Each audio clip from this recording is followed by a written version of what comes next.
kehidupan Ahan membuat dia dikatakan seorang yang tidak menghormati Allah. Dan Yosef mengatakan itu, hai anakku, hormati Allah, mengakulah apa yang sudah engkau berbuat di hadapan Allah, sehingga pemalangan umat Tuhan sudah begitu buruk. Artinya Allah tidak lagi menyertai. Engkau mengambil barang-barang yang dikhususkan oleh Tuhan. Kalau kita melihat di dalam ayat-ayat yang lain, waktu itu Tuhan memerintahkan kepada orang Israel, di saat kau telah mengalahkan Yeriko, maka barang-barang ini, emas, perak, dan ini, itu menjadi satu barang yang dikhususkan oleh Tuhan. Jangan sempat ada yang mengambil dari tengah-tengahmu, kata Tuhan. Tetapi mendengarkan perkataan Ahan, mendengarkan perkataan Tuhan itu, Ahan seakan-akan tidak memperdulikan apa yang menjadi perintah Tuhan. Dia mengambil barang-barang yang dikhususkan oleh Allah, dia simpan di rumahnya. Itu dosa yang tidak menghormati Allah. Dosa yang tidak menghormati Allah. Di saat kita tidak melakukan apa yang diperintahkan Allah kepada kita, di saat kita tidak memberikan apa yang dikhususkan bagi Allah, itu cara kehidupan manusia tidak menghormati Allah dalam kehidupannya. Sama seperti Ahan. Mungkin dia melihat, oh emas ini indah, perak ini indah, pakaian ini indah, layak untuk disimpan, tidak untuk dipersembahkan itu kepada Allah, tetapi lebih baik dipakai oleh diri sendiri. Sadarkah kita sebagai imam-imam, di saat kita tidak memberikan apa yang dikhususkan bagi Allah, itu satu membuktikan saya dan saudara tidak menghormati Allah dalam pribadi kita sebagai umat Allah. Artinya kita mengambil yang bukan hak kita, kita ambil haknya Allah, kita pergunakan hak Allah yang dipercayakan kepada kita, dan kita tidak mau mengembalikannya. Itu cara untuk membuat kita tidak menghormati Allah itu. Pertama-tama apa akibat yang dilakukan oleh Allah? Coba kita lihat di dalam ayat yang ke-12. Apa kata Tuhan kepada umat bangsa Israel pada waktu itu? Teruskan dalam Yosua pasal 7 ayat yang ke-12. Perhatikan baik serbu yang dikasih Tuhan. Teruskan ya. Sebab itu orang Israel tidak dapat bertahan menghadapi musuhnya. Ya, sebab itu bangsa Israel tidak lagi mampu menghadapi musuhnya. Yang selama ini orang Israel begitu gagah perkasa, tidak satu musuh pun yang bisa melawan bangsa Israel. Sebab Allah selalu menyertai umat bangsa Israel dalam setiap pertempuran, dalam setiap peperangan. Allah selalu ada bersama dengan orang-orang Israel. Tapi seketika itu, di saat Ahan berdosa, mengambil barang-barang yang dikhususkan bagi Allah, Tuhan tidak lagi menyertai mereka. Maka dikatakan, sebab itu orang Israel tidak dapat bertahan menghadapi musuhnya. Mereka membelakangi musuhnya, sebab mereka itu pun dikhususkan untuk ditumpas. Terus ya, aku tidak akan, terus saja, aku tidak akan menyertai kamu lagi. Ya, terus jika barang-barang yang dikhusus seperti itu, ya, tidak kamu punahkan dari tengah-tengahmu. Bayangkan itu saudaraku yang dikasih oleh Tuhan. Di saat barang-barang yang diambil Ahan yang dikhususkan bagi Allah, selama itu ada di tangan Ahan, maka barang-barang itu akan mendatangkan kutuk, akan mendatangkan satu hukuman bagi umat bangsa Israel. Walaupun pada waktu itu hanya Ahan yang melakukan dosa itu. Satu orang melakukan kejahatan bisa berdampak luas bagi kehidupan. Jangan kita menyangka, oh cukup aku melakukan ini, yang lain tidak akan berdampak. Sebenarnya kalau kita menyadari saudara, seisi rumah ini harus menjadi kudus dan bertumbuh. Bisa terjadi dalam hidup saya dan saudara. Di saat satu orang tidak berkenan di hati Tuhan, di saat satu orang di dalam seisi rumahnya bagaikan Ahan di dalam umat bangsa Israel, berdampak kepada seluruh umat bangsa Israel. Artinya membuat Allah tidak menyertai umatnya.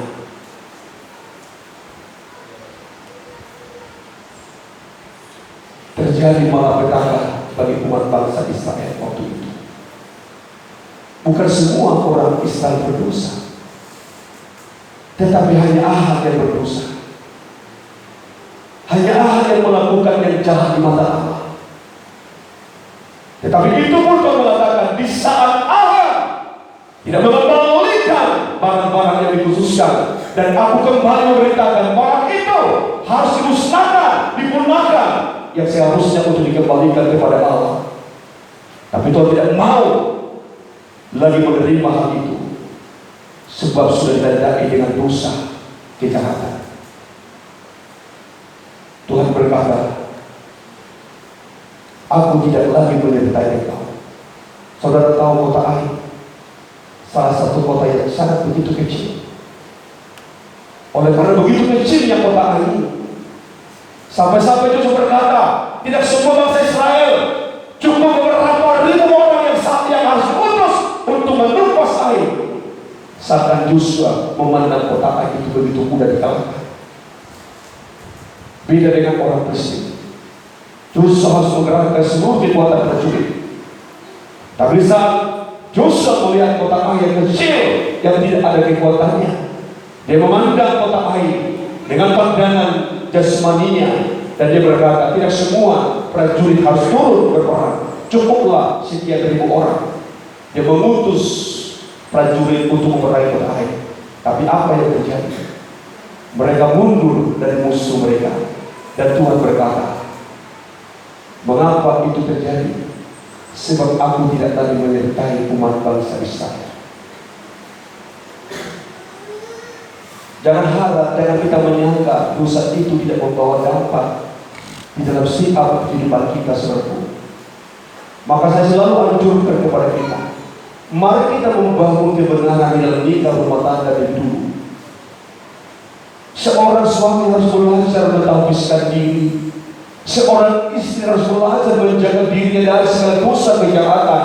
Seorang anak-anak belajar, jangan sampai gara-gara engkau seisi rumahmu, nikah rumah tangga, keluargamu dapat penghukuman dari Allah. Nanti kita melihat lebih jauh, supaya kita dapat mengerti dan memahami apakah akibat orang yang tidak menghormati Allah. Supaya kita belajar hormat akan Tuhan. Amin. Amin. Belajar hormat akan Tuhan. Sebab Tuhan menuntut itu. Jangan terhormat kepada Tuhan, hormat kepada sesama juga Tuhan sudah berkati kok. Apa kata firman Allah dalam kitab Keluaran 20? Hai kamu anak, hormatilah ayah dan ibumu, supaya pada umurmu di saat engkau menerima kota atau tanah perjanjian itu. Sedangkan menghormati manusia sudah diberkati Tuhan, apalagi menghormati Allah. Sedangkan tidak menghormati manusia, Tuhan sudah menghukum. Di saat seorang anak tidak menghormati orang tua, Allah sudah menghukum anak. Apalagi Tuhan tidak dihormati. Mari kita belajar hari-hari ini menghormati Tuhan. Amin. Nah, di saat penghukuman ini dilakukan oleh Tuhan bagi umat bangsa Israel, maka datang Yosua berkata kepada umatnya, siapa yang berdosa di antara kita? Pada waktu itu, saudaraku yang dikasih Tuhan, muncullah Ahab sebagai orang yang mencuri barang-barang yang dikhususkan untuk dia, untuk Tuhan. Dan Tuhan berkata kepada Yosua, siapa yang melakukan kejahatan mereka akan ditumpas. Dan pada waktu itu Ahab yang melakukan kejahatan, tapi Alkitab mencatat seluruh keluarga Ahab, seluruh keturunan Ahab ditumpas oleh Allah. Itulah murka Allah terhadap orang yang tidak menghormati dia. Maka mari belajar, saudaraku yang dikasih Tuhan, belajar hormati Tuhan. Jangan sampai kita mendapatkan apa yang sudah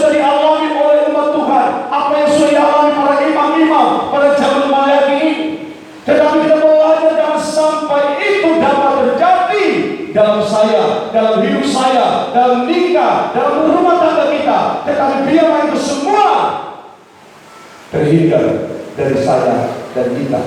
Amin.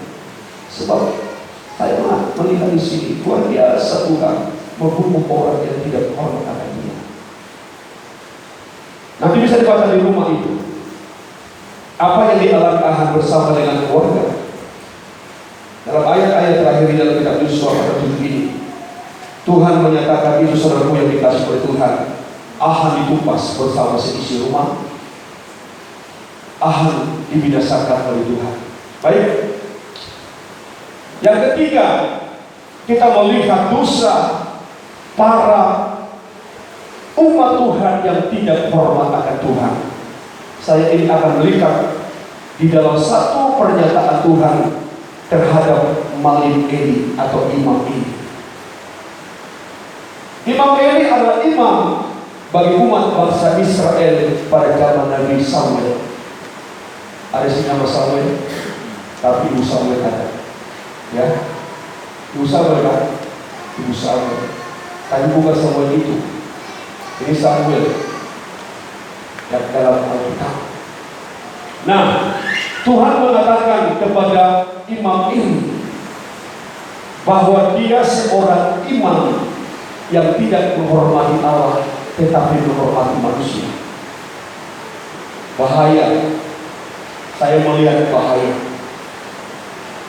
Mari kita coba lihat di dalam 1 Samuel 2 ayat yang ke-29.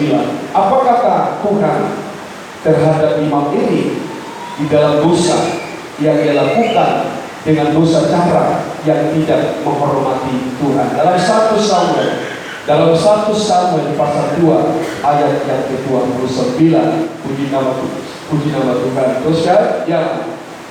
Haleluya. Mengapa engkau memandang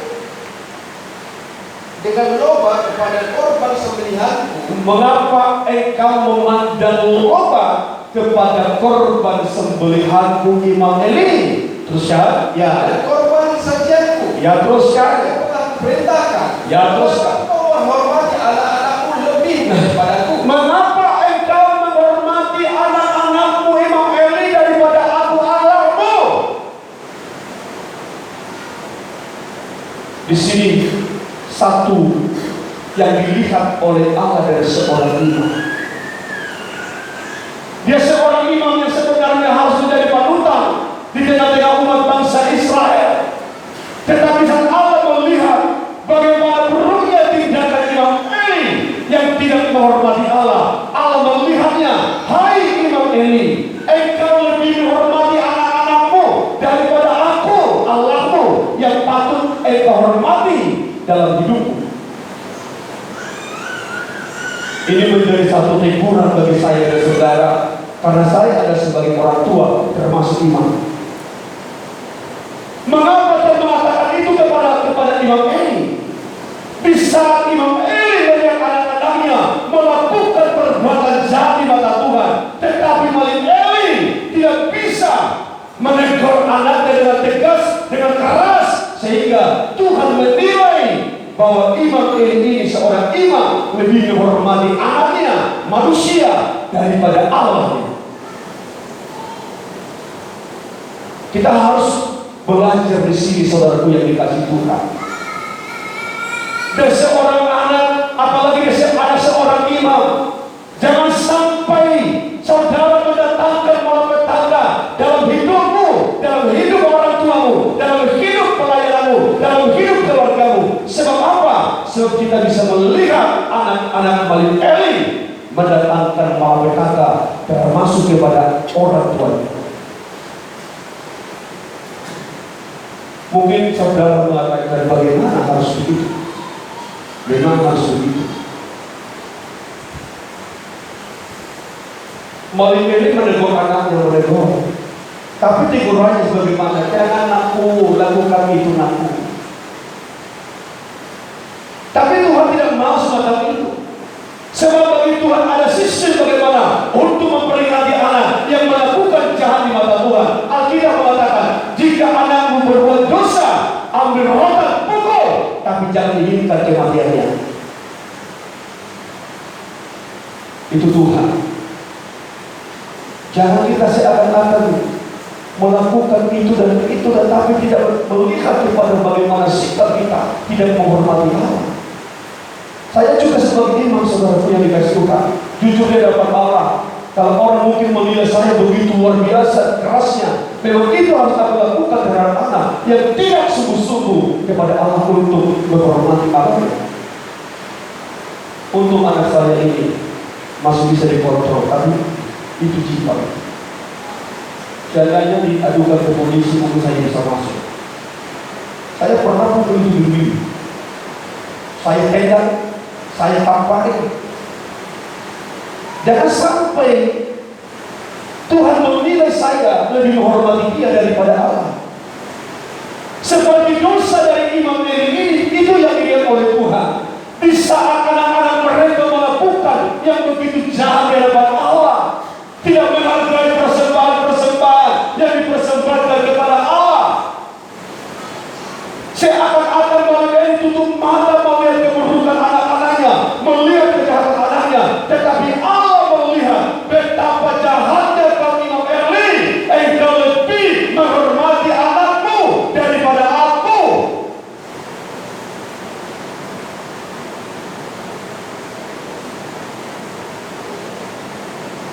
Akibatnya sangat begitu parah.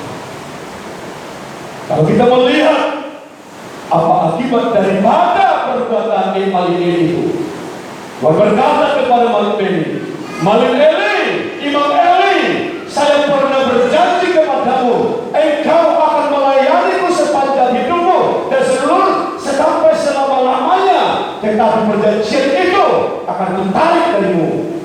Dan aku berjanji kepadamu, mulai hari ini tidak lagi ada kakek di antaramu. Artinya Tuhan tidak lagi memberikan panjang umur kepada keturunan Malik Eli, Imam ini. Dulu Tuhan berkata, aku akan menjadi engkau, dan aku akan membuat engkau dan keturunanmu senantiasa melayani di hadapan saya. Tetapi hari ini, oleh karena engkau lebih menghormati Hofni dan Finehas, anakmu yang selalu berbuat jahat, anakmu yang selalu melakukan perbuatan jahat, maka aku berkata kepadamu, hari ini, mulai hari ini, janjiku kutarik, tetapi aku akan memberikan kutuk kepadamu. Mulai detik ini, mulai hari ini, tidak lagi ada kakek dari keturunan. Maka saya mengatakan, begitu beratnya seorang kehidupan yang tidak menghormati Tuhan di depan. Setelah aku belajar merenungkan ini sebagai realitas Tuhan, sejauh ini satu hukuman Tuhan yang memberikan kepada umatmu yang tidak menghormati Engkau. Saya ulang-ulang membaca ayat itu. Benarkah seperti itu Tuhan? Saya buka lagi hati saya. Benarkah seperti itu Tuhan? Kembali tadi pagi saya kembali buka itu, ayat-ayat itu semua. Saya melihat, benarkah Tuhan begitu besarnya kehukuman yang Engkau berikan kepada orang-orang yang tidak hormat kepada Allah?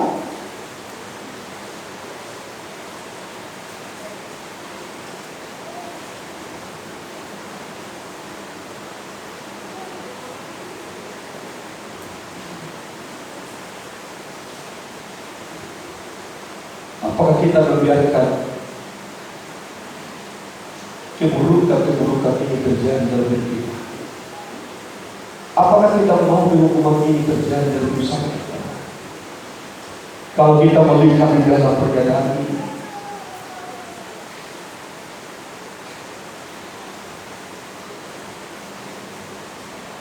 coba kita baca di dalam ayat 30, apa akibat perbuatan imam ini? Oleh karena tidak hormat kepada Tuhan, lebih menghormati seorang Hofni dan Finehas, anak yang selalu berbuat jahat itu. Seakan-akan dia merasakan tidak apa-apa itu bagi Tuhan, tapi Allah melihat sangat begitu buruk perbuatan itu dalam kehidupan. Coba lihat itu saudaraku, dalam ayat 30 sampai ayat 34. Apa apa yang diperbuat Allah bagi imam ini, oleh karena dia tidak hormat kepada Allah. Maka saya mengatakan kepada anak-anak, jangan kamu datangkan malapetaka kepada orang tuamu. Jangan datangkan malapetaka dalam rumah tanggamu. Dengar. Dengar ini. Ayat ini dengar. Jangan buat malapetaka. Jangan datangkan malapetaka kepada orang tuamu, oleh karena sikap perbuatanmu yang tidak berbuat baik di hadapan Allahmu. Lihat Malibeli, lihat imam ini. Oleh karena anaknya Malibeli akan dibinasakan Tuhan. Oleh karena kejahatan anak imam ini menanggung akibat yang sangat begitu berat dari Allah. Lihat dalam ayat 30 ini, saudaraku yang dikasih Tuhan. Perhatikan dengan baik ini. Baik, puji Tuhan terus ya. Haleluya. Ya. Sebab itu demikianlah firman Tuhan Allah Israel. Ya. Sesungguhnya aku telah berjanji. Ya. Keluargamu dan kaummu akan hidup di hadapan. Oh, sesungguhnya aku telah berjanji kepadamu lima kali, keluargamu akan hidup di hadapanku selamanya.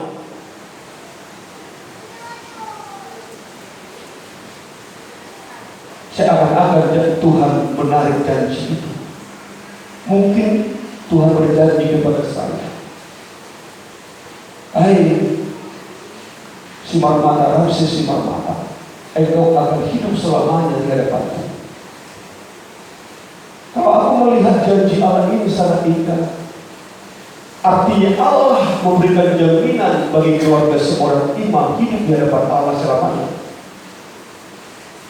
Perhatikan kalimat, sebab itu demikianlah firman Allah.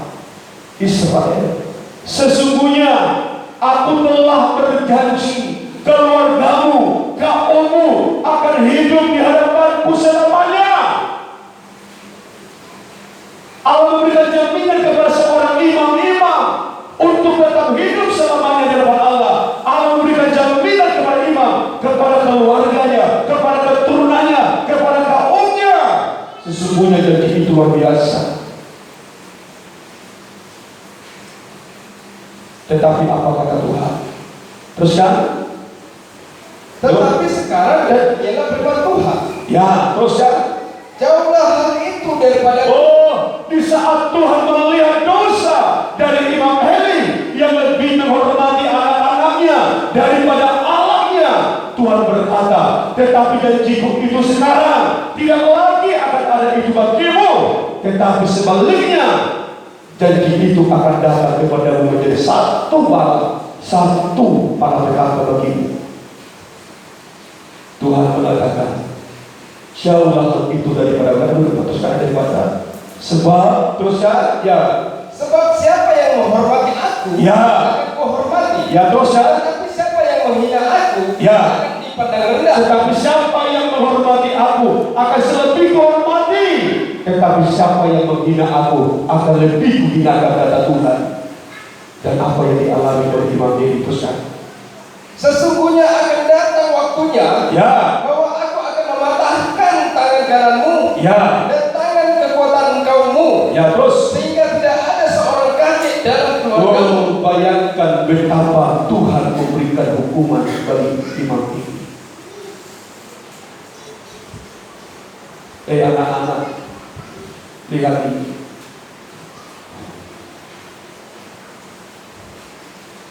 Lihat ini. Perhatikan ini baik.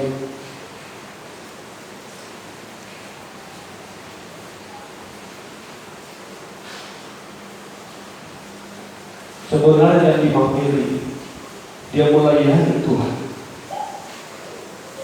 Tetapi mungkin dia melihat anaknya yang melakukan jalan di hadapan Allah.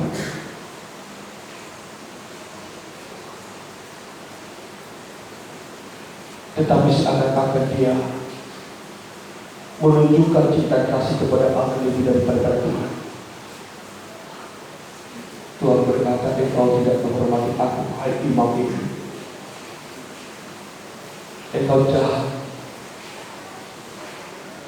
Engkau seorang imam, yang tidak tahu hormat kepada saya.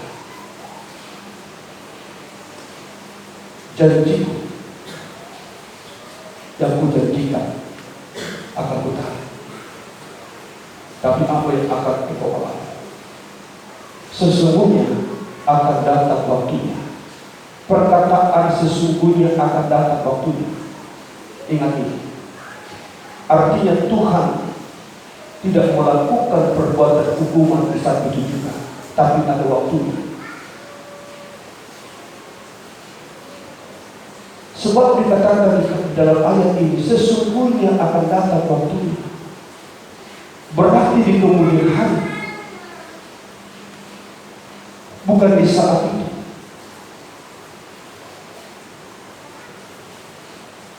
Mungkin kita berkata, oh tidak ada apa-apa. Walaupun aku semacam ini, walaupun aku melakukan ini tidak ada apa-apa. Tapi tunggu waktunya. Akan datang waktunya.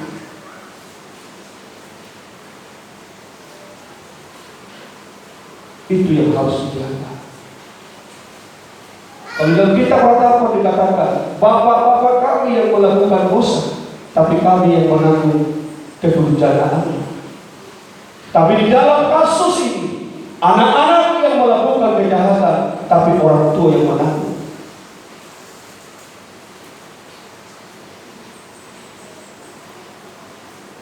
Kalau Tuhan mengatakan, aku akan mematahkan tangan kekuatanmu, aku akan mematahkan tangan kekuatanmu, tangan kekuatanmu dan kaummu, supaya kamu mendapatkan satu kesengsaraan dari perbuatanku pada Tuhan. Kalau Tuhan sudah mematahkan kekuatan tangan kita, apa yang bisa kita lakukan? Bukankah kemerosotan, bukankah kemiskinan, bukankah kehancuran yang akan datang di saat tangan kita tidak bisa melakukan apa-apa? Itulah yang dituntutkan Allah kepada imam ini. Oleh karena engkau tidak menghormati aku, kau seorang imam, tetapi engkau tidak melakukan penghormatan kepadaku. Engkau lebih menghormati anak-anakmu daripada aku, Imam Ali. Padahal aku sudah berjanji kepadamu, engkau, kaummu, keluargamu akan hidup di hadapanku selamanya. Tetapi oleh karena kamu lebih menghormati anak-anakmu dari aku, maka semua itu akan utang. Dan Tuhan mengembalikan sebaliknya. Dari keluargamu, dari kaummu, tidak ada yang menjadi kakek lagi. Sampai detik ini, kalau lihat dari sejarah, keturunan Malibeli tidak lagi ada yang menjadi kakek dan imam-imam. Pada waktu Raja Salomo menjadi imam waktu itu, kalau saya baca dalam kitab Raja-Raja, ada seorang keturunan imam ini diangkat menjadi imam, tetapi datang Salomo ditumpas. Ya keturunan imam ini dan bola melayani lagi, tutup kemurahan bagi dia. Pada waktu itu Salomo menyingkirkan keturunan imam ini, karena bagi Tuhan penghormatan seorang dan seorang imam sangat dirindukan oleh Tuhan. Sehingga tidak ada lagi seorang kakek dalam keluargamu. Teruskan ayat 32, supaya kita melihat bagaimana Allah. Teruskan, Maka engkau akan memandang dengan mata bermusuhan ya, pada segala kebaikan. loh, bayangkan ini, bagaimana Tuhan melakukan penghukuman bagi Imam Ali. Tuhan berkata, maka aku akan menjadikan engkau permusuhan dengan kebaikan. Artinya apa? Kebaikan tak pernah lagi bersahabat dengan kamu, tetapi kebaikan itu akan senantiasa menjadi musuhmu.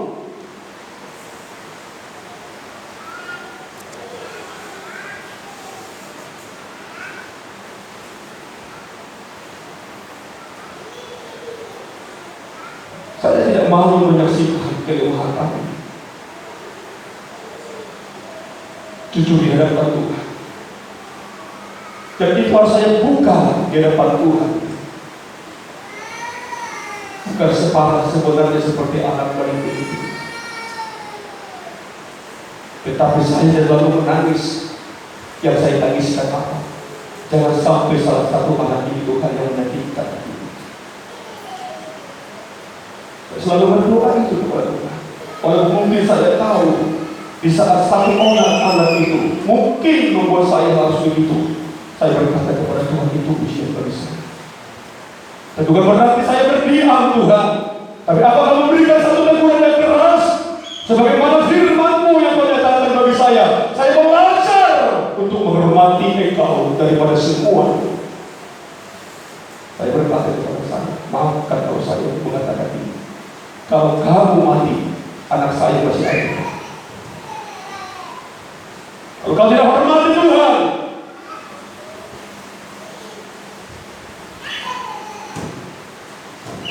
karena aku tahu akibat seorang anak mendatangkan malapetaka kepada orang tua.